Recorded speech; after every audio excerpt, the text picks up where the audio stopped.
Harbhanga block रो विभिन्न शैवपीठ में शीतलषष्ठी पालित। ओडिया संस्कृति और परंपरा अनुसार ओडिशा रे 12 मासरे 13 पर्व पालित होता है। सेथिमध्यरु शीतलषष्ठी अन्यतम पर्व भावे पालन करा जायथाय। शिव और पार्वती विवाह को शीतलषष्ठी पर्व बोली कहा जायथाय। हरभंगा ब्लॉक रो विभिन्न शैवपीठ मानकरे आज एही पर्व पालन होई जायछि। आज थिला शिव विवाह एवं आसंताकाली शीतलषष्ठी अर्थात आसंताकाली बापघरु शाशुघर को माता पार्वती को छाड़िबा पई आसी थांती।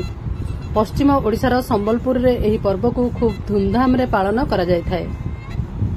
दीर्घ 4 दिन धरी एही पर्व पालन होइथाय। चलित वर्ष बौद्ध जिला चारिछक स्थित श्री श्री केदारेश्वर महादेव शिव बाबांकर प्रथम शीतलषष्ठी उत्सव पालित होई जायछि।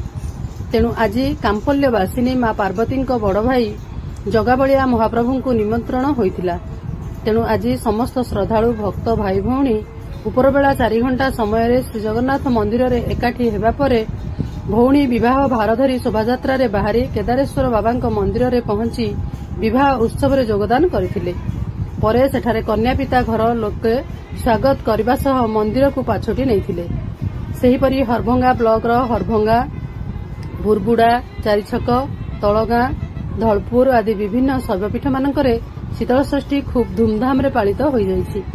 एही कार्यक्रम रे बहु संख्यार भक्त जोग दैथिबा देखिबाकू मिलिछि।